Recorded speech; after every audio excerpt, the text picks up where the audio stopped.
Good morning সকলকে, good morning. কালকে আমি ভিডিও আর শেষ করতে পারিনি, মানে ব্লগই আর শেষ করতে পারিনি।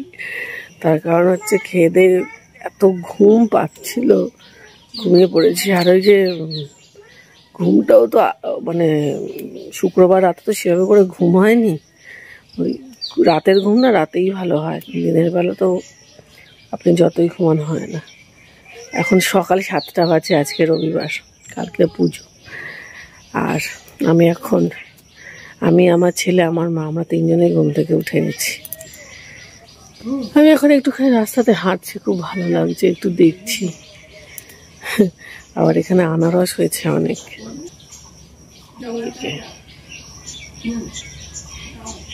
সব লাগানোর পরে তারপরে হ্যাঁ, ও পড়তে চায় না তো।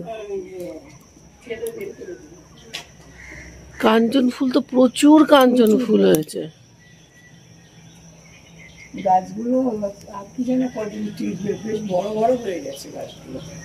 না টিকবে, ভালো আছে তো গাছ, নতুন পাতা হচ্ছে, টিকবে না কেন। জবা ফুল হয়েছে,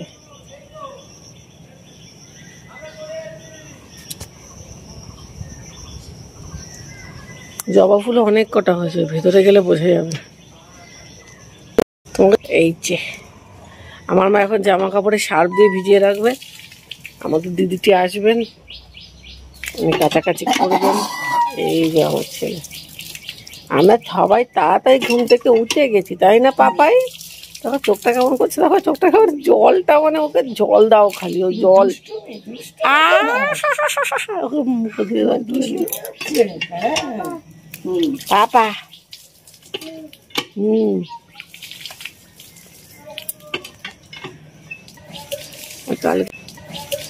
কালকে রাতে যা গরম বাবা, ওহ ভীষণ গরম। এই বল লিলি গাছটা আমি যে মানে এত চেষ্টা করে যাচ্ছি কিন্তু ফুল পাচ্ছি না। আর এখানে দেখুন কি সুন্দর হয়, এই যে বল লিলি।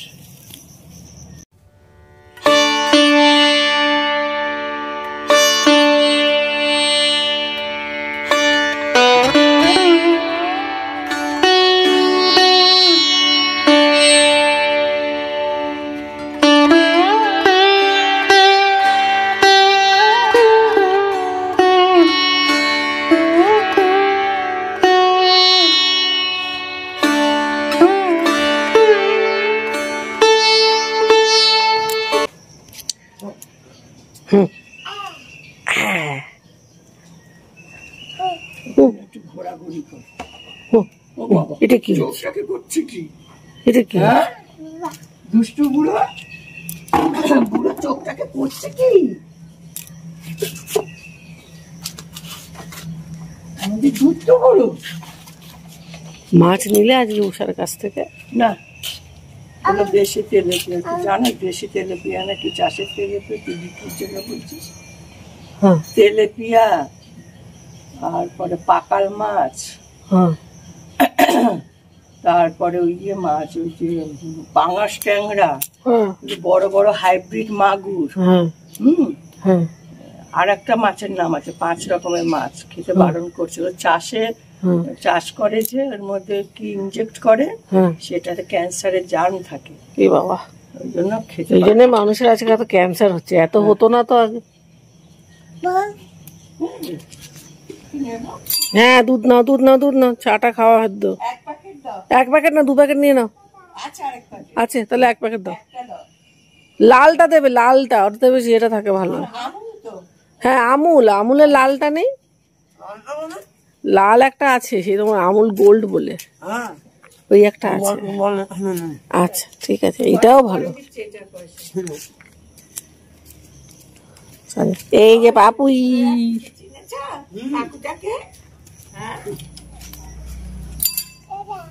টাটা। এই হলো আমাদের চায়ের দুধ। আমার ছেলের খাওয়ার দুধটা আছে এখন, থাক। আমি আগে এই গাছটা সম্ভবত কাঁকরোল গাছ, এটা কিন্তু বেয়ে বেয়ে এই যে উঠছে না, সারা কলা গাছ আপনার ছেয়ে যাবে মানে এই গাছটাতে। এই যে অলরেডি এখানে ওরা গাছ বেয়ে বেয়ে ওঠে। সকালটা খুব সুন্দরভাবে শুরু হয়েছে বন্ধুরা, চারিদিকে গাছপালা, তার মধ্যে আমি ব্লগ করছি। এই পরিবেশটা আমার অত্যন্ত প্রিয় এবং আমি মনে করি ব্লগিং এর জন্য এই ধরনের পরিবেশ খুব প্রয়োজনীয়। তো যাই হোক, এখন মাকে বললাম যে মা, আমি যখন বাগানটাতে ব্লগ করছি তাহলে দাও ফুলটাও তুলে দিই। তো সেই জন্য এই বাগানটাতে এসেছি, এটা আমাদের বাড়ির সামনেই। আর এসে দেখছি বেশ খানিকটা জবা ফুটেছে, লাল জবা তো আছেই, তার সঙ্গে চন্দনী জবাও রয়েছে, নীলকণ্ঠ গাছও রয়েছে। সব মিলিয়ে মিশিয়ে সর্বসাকুল্যে বলতে পারেন যে অনেক কটাই ফুল কিন্তু তুলে নিয়েছি। যখন এই ফুলটা তুলছিলাম তখন একটা কথা বারে বারে মনে হচ্ছিল যে এই কাজটা আমার বাবাই করতো। বাবার না একটা বেশ রুটিন ছিল, সকালবেলা ঘুম থেকে উঠতো, গরম জল খেত, নিজের চা বানিয়ে ফ্লাক্সে রাখতো, আর তারপরেই ফুল তুলতে আসতো। এক সাজি ফুল তুলতো। বাবার অতদিন ছিল, মাকে ফুল তোলা নিয়ে ভাবতেই হয়নি। বাবা ফুল তুলে ফুলটা ধুয়ে ঠাকুরের সামনে রাখতো আর প্রণাম করতো। এগুলো সবই আমার চোখে দেখা। আজকে যখন এসেছি বড্ড ফাঁকা ফাঁকা লাগে জানেন তো। আসলে বাবা মা এই দুটো স্তম্ভ মানুষের জীবনে, একজন চলে গেলে মনে হয় যেন অর্ধেক আকাশটাই চলে গেল। আমার মনে হয় যে সব সন্তানদেরই এই জিনিসটা, সব সন্তানেরাই হয়তো বা আমার এই কথাটাকে রিলেট করবে। মাঝে মধ্যে খেই হারিয়ে যাচ্ছে কথায়, আসলে মনটা ভারাক্রান্ত হয়ে যায় তো, এই আর কি। যাই হোক, বেশ অনেক কটাই আনারস হয়েছে। আমার মা আবার খুব ভালো আনারসের জেলি বানায়, আমার মেয়ে তো ভীষণ পছন্দ করে। যাই হোক, বাগানে ঘুরতে ঘুরতে একেবারে শেষ প্রান্তে যখন এলাম, দেখলাম যে প্রচুর কাঞ্চন ফুল ফুটেছে। যদিও চাম্পাহাটির বাড়িতে প্রচুর কাঞ্চন ফুল রয়েছে, তবে কি জানেন তো, শুধুমাত্র সাদা কাঞ্চন ফুল। আমার না বড় শখ বেগুনি রঙের কাঞ্চন ফুল হোক। দেখি যদি কোনো সময় বীজ পাই তাহলে অবশ্যই লাগিয়ে যাব। একটা পান গাছও কিন্তু রয়েছে, তবে পানটা মিষ্টি পান নয়, ঝাল পান। এই বাগানে আবার রয়েছে একটা বেল ফুল, মানে বেল ফুলের সরি একটা হ্যাঁ বেল গাছ, সরি বন্ধুরা, বেল গাছ, প্রচুর বেল পাতা হয়। তো যাই হোক, এই সমস্ত কিছু ভাবনা চিন্তা করতে করতে আমার সকালের অন্যতম একটা প্রধান কাজ হয়ে দাঁড়ায় এই ফুল তোলা।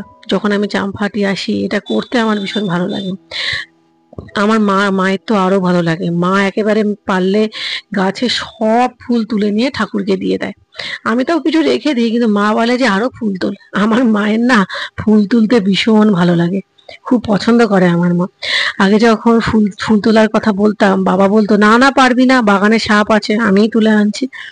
ওই কথাগুলো মনে পড়ে আর কি। আসলে মোদ্দা কথা হচ্ছে, বাবা মায়ের মতন যত্ন পৃথিবীতে কেউ নিতে পারে না, এই আর কি। তো যাই হোক, সমস্ত কাজকর্ম হয়ে যাওয়ার পরে, এটা মোটামুটি কিছুক্ষণ পরেরই ভিডিও, এখন চাউমিন বানাবো আর সেই সঙ্গে কয়েকটা কুমড়ো ভাজা করব। কুমড়ো ভাজাটা দুপুরের জন্য, আর চাউমিনটা হচ্ছে আমাদের ব্রেকফাস্ট। চাউমিনের রেসিপি আর নতুন করে আপনাদেরকে কি বলবো, ওই কড়াই বসিয়েছি, পেঁয়াজটা ভাজছি।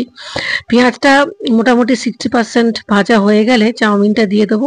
আজকে আবার মানে সেই দিনকে আবার ডিম চাউমিন করেছিলাম, মানে এটা তো সপ্তাহ 2-3 আগেকার ব্লগ, তো সেই দিনকারই কথা বলছি। তো একটুখানি ডিম দিয়েছিলাম, ক্যাপসিকাম দিয়েছিলাম, এটাই আর কি। আর যেহেতু চাউমিনটা অনেকটাই পরিমাণে ছিল, তাই 3টে ডিম দিয়েছিলাম। ডিমটা দিয়ে খুব সুন্দর করে মিশিয়ে নিয়েছিলাম পেঁয়াজের সঙ্গে, তারপরেই চাউমিনটা দিয়ে দিয়েছিলাম। আমি বরাবরই একটা চাউমিনের মশলা ইউজ করি, সেটা হচ্ছে ধনে, গোটা জিরে, দারচিনি, এলাচ আর মৌরি। এই 3টেকে আমি ড্রাই রোস্ট করে নিয়ে তারপরে চাউমিনটা নামানোর আগে দিয়ে দিই। আর যদি আপনারা ঝাল খেতে পছন্দ করেন, তাহলে এই মশলার মধ্যেই, মানে এই ড্রাই রোস্ট করা মশলার মধ্যেই আপনারা চাইলে একটু গোলমরিচ আর শুকনো লঙ্কাও দিয়ে দিতে পারেন, মানে গোটা শুকনো লঙ্কা, সেটা একেবারে অপশনাল। আর এই যে ভিডিওটা দেখছেন না, এটা কিন্তু সম্পূর্ণভাবে আমার মেয়ে করে দিয়েছে। আমি ওকে বলছিলাম যে একটুখানি করে দে। তো যাই হোক, গল্প করতে করতে মোটামুটি চাউমিনটা হয়েও গেছে। আর খেতে কিন্তু বেশ ভালোই হয়, মন্দ হয় না। এবারে আপনারা আপনাদের ইচ্ছা মতো নুন চিনি অ্যাড করে দেবেন। তো আজকে মানে সেই দিনকার আমরা সবাই মিলে একসাথে একই টেবিলে বসে ব্রেকফাস্ট করেছিলাম।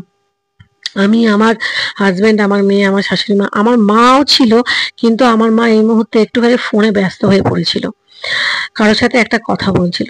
তো সব মিলিয়ে মিশিয়ে আমরা সবাই মিলে চাউমিন ব্রেকফাস্ট করলাম আর কি। যাই হোক, এই দৃশ্যগুলো ধরা থাকলো। পরিবারের সঙ্গে ব্রেকফাস্ট করতে কার না ভালো লাগে বলুন। আর এই হচ্ছে আমার চাউমিন। কেমন দেখতে হয়েছে অবশ্যই কিন্তু আমাকে কমেন্টে জানাবেন।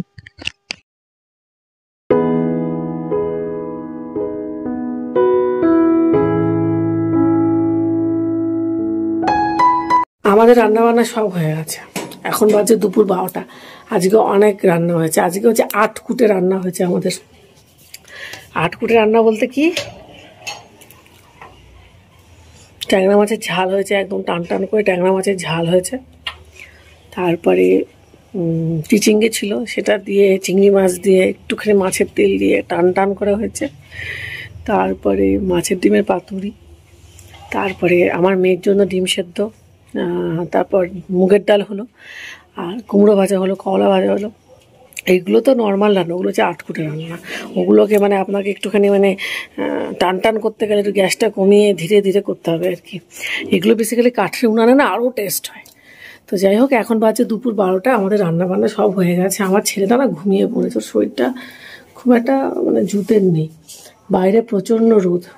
আজকে সকালটা আমার খুব ভালো শুরু হয়েছে, কি সুন্দর ফুল তুললাম। আগে বাবা যখন থাকতো বাবাই তুলতো ফুল, বাবার ওটা কাজই ছিল।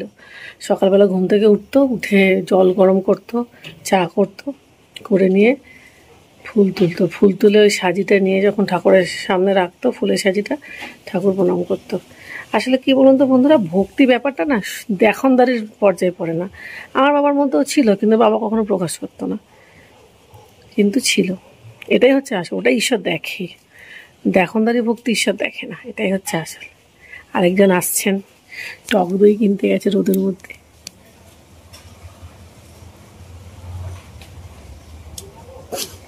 পেয়েছো?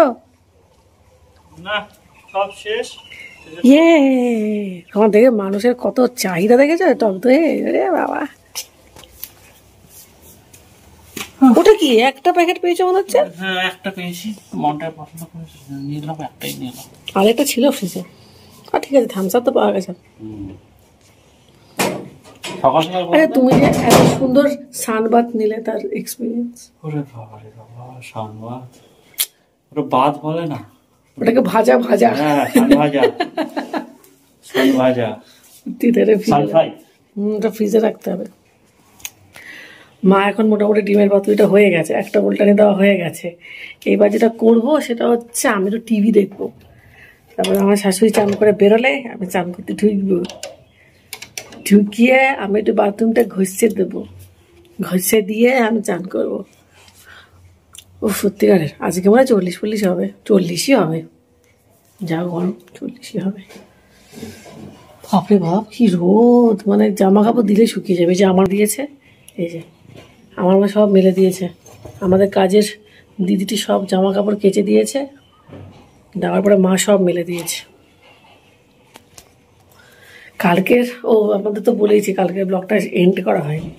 আর থাক, চাম্পাটি ব্লগ এভাবে চলতেই থাকুক, এন্ডের দরকার নেই।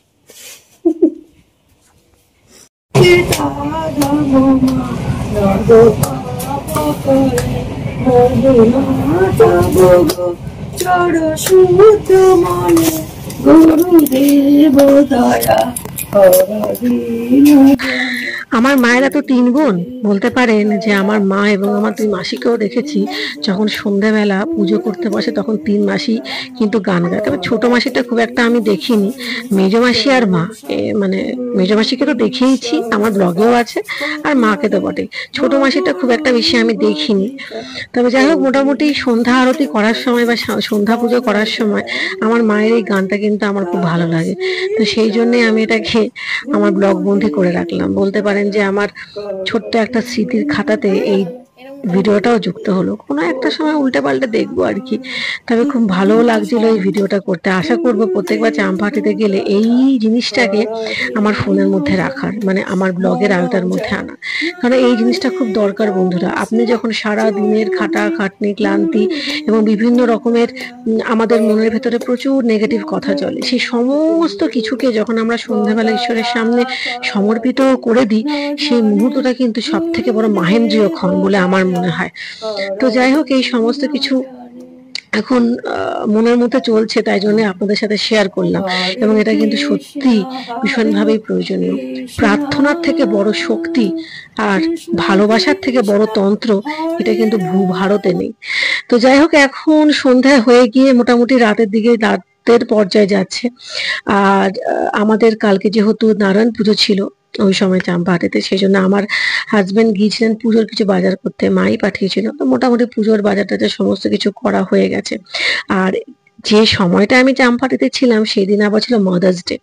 জানেন তো বন্ধুরা, কোনো একটা ব্লগে আমি বলেছিলাম যে কোনো একটা সময় আমি মাদার্স ডেটা আমার মায়ের সাথে কাটাতে চাই। ঈশ্বর যে আমার কথা শুনেছেন তার প্রমাণ আমি সেই দিনটা পেলাম। আর আমি তো ফুচকা খেতে ভালোবাসি, সেজন্য একটু ফুচকাও আনতে বলেছিলাম। তো সব মিলিয়ে মিশিয়ে আমার কাছে এই দিনটা খুব স্পেশাল হয়ে রইল। তো এবারে চলুন, দুই মা তো রয়েছে, মানে আমার শাশুড়ি মা এবং আমার মা, চলুন তাদের সাথে একটুখানি মাদার্স ডে সেলিব্রেট করি। এখানে আসো।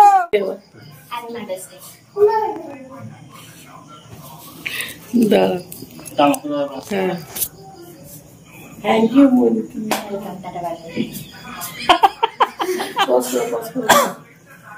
দাও দাও দাও দাও। Happy mother's day. জীবনে পেতো, জীবনে প্রথমবার। আচ্ছা আচ্ছা, ভালো ভালো। Happy mother's day. যাই হোক, এইভাবে করে একটা ছোট্ট উপহারের মাধ্যমে মাদার্স ডে সেলিব্রেট করতে পেরে ভীষণ ভালো লাগছে। আমি তো কিছুক্ষণ আগে বললাম বন্ধুরা, মা বাবা হচ্ছে সব থেকে বড় জীবনের স্তম্ভ। কেউ একজন না থাকলে জীবনটা ফাঁকা ফাঁকা লাগে। আমার বাবার চলে যাওয়াটা আমি আমার মাকে দেখে ভুলে থাকি, কিন্তু মায়েদের থাকাটা খুব প্রয়োজন বন্ধুরা। মায়েরা হচ্ছে এই সমস্ত পৃথিবীর মধ্যে সব থেকে বড় সম্পদ, সব থেকে বড় মূল্যবান একটা সম্পত্তি। আমি কোনো সময় কাউকেই হারাতে চাই না। আমি চাই দুজনেই বেঁচে থাকুক এভাবে এবং দীর্ঘ সময়কাল পর্যন্ত বেঁচে থাকুক, এবং আমিও যেন সবাইকে নিয়ে এইভাবে করে আনন্দে, হাসিতে, মজাতে কাটাতে পারি। তাহলে বন্ধুরা, আজকের ব্লগটা তাহলে এখানেই শেষ করি। আবার দেখা হচ্ছে কালকে। ভালো লাগলে কমেন্ট করবেন, সাবস্ক্রাইব করবেন। Tata, bye bye.